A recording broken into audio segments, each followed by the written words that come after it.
दोस्तों, मां नर्मदा नदी का हर पत्थर है शिवलिंग, आखिर क्यों? जानते हैं। स्कंद पुराण की कथा के अनुसार एक बार भगवान शंकर ने पार्वती जी को भगवान विष्णु के शयन काल में ओम नमो भगवते वासुदेव का जाप करते हुए तप करने के लिए कहा। पार्वती जी ने शंकर से आज्ञा लेकर चतुर्मास शुरू होने पर हिमालय पर्वत पर तपस्या करने लगी। उनके साथ उनकी सखियां भी थी। पार्वती की तपस्या में लीन होने पर शंकर भगवान पृथ्वी का विचरण करने लगे। एक बार भगवान शंकर यमुना तट पर विचरण कर रहे थे। यमुना जी की उछलती तरंगों को देखकर वे यमुना में स्नान करने के लिए जैसे ही जल में घुसे, उनके शरीर की अग्नि के तेज से यमुना का जल काला हो गया और अपने श्याम रूप को देखकर यमुना ने प्रकट होकर शंकर जी की स्तुति की और शंकर जी ने कहा कि ये क्षेत्र हर तीर्थ कहलाएगा, इसमें स्नान करने वालों के पाप नष्ट हो जाएंगे।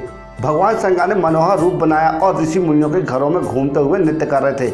भगवान शिव यमुना के किनारे हाथ में डमरू लिए, माथे पर त्रिशूल लगाए, बड़ी हुई जटाओं के साथ मनोहर दिगंबर रूप में मुनियों के घरों में घूमते हुए नृत्य कर रहे थे। कभी वो गीत गाते, कभी मौज में नृत्य करते और कभी हंसते या फिर कभी क्रोध करते और फिर कभी मौन हो जाते।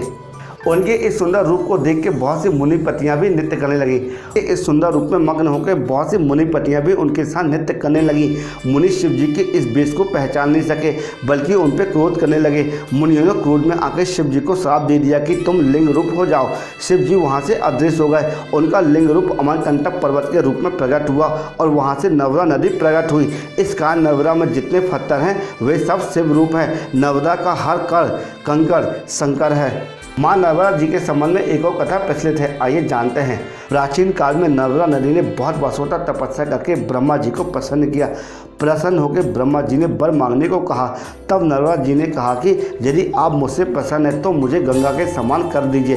तो ब्रह्मा जी मुस्कुराते हुए कहे कि यदि कोई दूसरा देवता शिव की बराबरी कर ले, या फिर कोई दूसरा पुरुष भगवान विष्णु के समान हो जाए, या फिर कोई दूसरी नारी पार्वती के समान हो जाए, या फिर कोई दूसरी नगरी काशी की बराबरी कर ले, तो फिर कोई दूसरी नदी गंगा के समान हो सकती है। तो ब्रह्मा जी की बातों को सुनकर नर्मदा उनका वरदान त्याग कर काशी चली गई और वहाँ पर पिलापील तीर्थ पे शिवलिंग की स्थापना करके तप करने लगी। भगवान शंकर उनसे बहुत ज़्यादा प्रसन्न हुए और वर मांगने के लिए कहा। तब माँ नर्मदा ने कहा, भगवान तुच्छ वर मांगने से क्या लाभ, बस आपके चरण कमलों में मेरी भक्ति बनी रहे। भगवान शंकर नर्मदा जी की बातों को सुनकर बहुत ज़्यादा प्रसन्न हुए। भगवान शंकर ने कहा कि तुम्हारे तट पर जितने भी पत्थर हैं वो शिवलिंग हो जाएंगे। गंगा में स्नान करने पर शीघ्र पाप का नष्ट होता है। यमुना में 7 दिन और सरस्वती में 3 दिन स्नान करने पर पाप का नाश होता है। परंतु तुम सिर्फ 10 मास से संपूर्ण पापों का निवारण करने वाली हो जाओगी। तुमने जो नवरेश्वर शिवलिंग की स्थापना की है वो पुण्य और मोक्ष देने वाला होगा। भगवान शंकर उसी लिंग में लीन हो गए। इतनी पवित्रता को पाकर नर्मदा जी भी प्रसन्न हो गई। इसलिए कहा जाता है नर्मदा का हर कंकड़ शंकर है। दोस्तों, आप भारत के किसी भी कोने में क्यों ना रहते हो, पर एक बार नर्मदा नदी के दर्शन करके जरूर आइए। कहते हैं कि दर्शन मात्र से ही सारे पाप नष्ट हो जाते हैं। नर्मदा जी के संबंध में छोटी सी जानकारी अगर आप लोगों को अच्छी लगी हुई हो तो इसी वक्त हमारे यूट्यूब चैनल को लाइक कर देना और हो सके तो चैनल को सब्सक्राइब कर देना, क्योंकि इसी तरह छोटे छोटे यूजफुल कंटेंट हम प्रतिदिन आपके लिए बनाते रहते हैं। नर्मदे हर हर।